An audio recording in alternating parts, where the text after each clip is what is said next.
ada sebuah mindset yang begitu berubah. Ini kan bom bunuh diri ini kan menjadi stigma ini.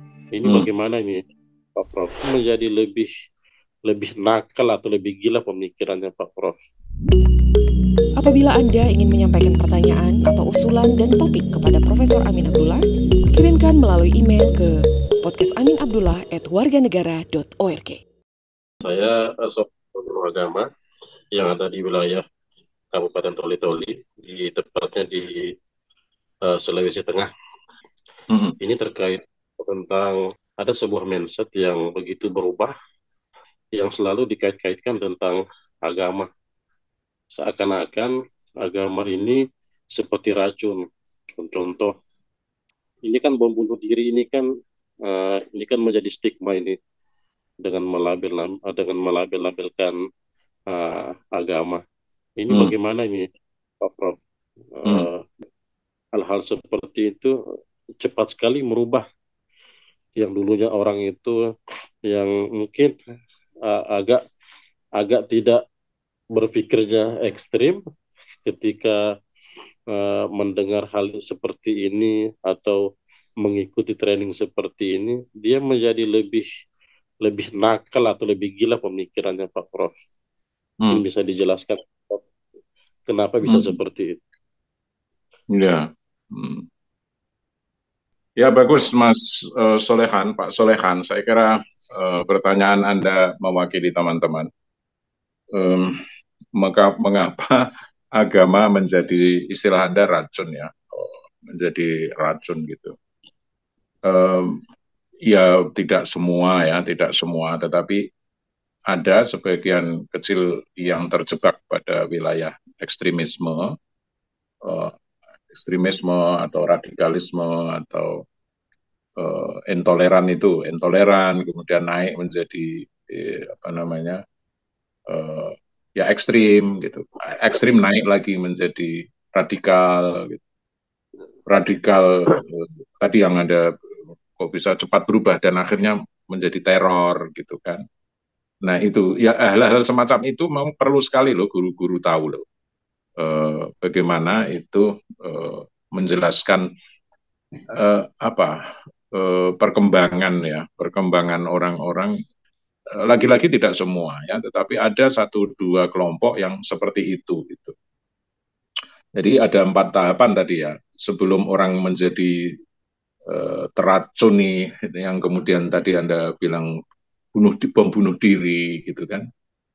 Pada era semacam ini, pada era keterbukaan semacam ini, kok justru ada ajaran agama yang menyusup atau tafsir ya, tafsir agama tertentu yang menyusup, yang kemudian bisa merubah total orang yang dulunya tanda petik biasa-biasa saja, tapi kemudian berubah menjadi itu tadi, ekstrim tadi itu. Tapi ekstrim itu tadi sudah saya sebut ada 4 tahapan sebetulnya. Sebetulnya akar-akarnya itu ya mungkin dia membaca kitab sucinya, kitab suci apapun ya, dia secara harfiah gitu ya, tidak menggunakan metode-metode yang kita jelaskan itu. Pokoknya dia baca begitu, ya pokoknya faktulu al musyrikin haitsu tumuhum, kan memang ada dalam Quran semacam itu. Nah, eh, bunuhlah orang-orang musyrik dimanapun kamu temui gitu. Nah, kalau membacanya letterlek semacam itu, harfiah seperti itu, ya otomatis dalam perkembangannya kan intoleran dia terhadap apapun yang dia tidak sukai, intoleran gitu. Tidak hanya pada wilayah agama, mungkin juga pada wilayah yang lain, bisa etnis, bisa moral, bisa ekonomi, bisa macam-macam. Jadi pertama bacaan itu harfiah begitu. Ada orang yang beragama secara harfiah.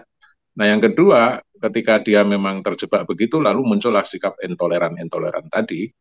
Nah, ketika eh, ketidakpuasan itu kemudian bercampur dengan yang lain-lain, lalu dia apa namanya menyendiri. Nah, itulah sudah ekstrim itu, ekstrim karena dia tidak suka dengan orang-orang lain. Kalau sudah ekstrim terlalu padat begitu, lalu muncul sikap radikal dan kemudian terakhir teror itu. Mengapa begitu? Ya itu ada macam-macam faktornya ya. Bisa lingkungan kan, lingkungan sekitar dia mendapatkan apa ya training-training yang monodisiplin sifatnya, bisa jadi kan. Training-training keagamaan yang monodisiplin, yang kemudian sempit wawasannya gitu, anti orang lain yang berbeda dan itu sangat bertentangan dengan al-hujurat gitu. Itu lupa juga. Waktu Anda ketemu saya pertama kan saya kenalkan, al-hujurat itu seperti itu loh. Tidak boleh Anda anti orang lain gitu.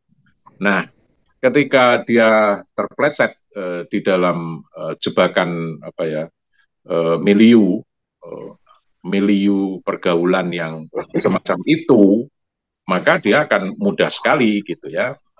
Tadi istilah Anda, karena Anda ini dari Sulteng, saya kira problem-problem itu ada di sekitar Sulteng itu dan di beberapa tempat yang lain juga banyak.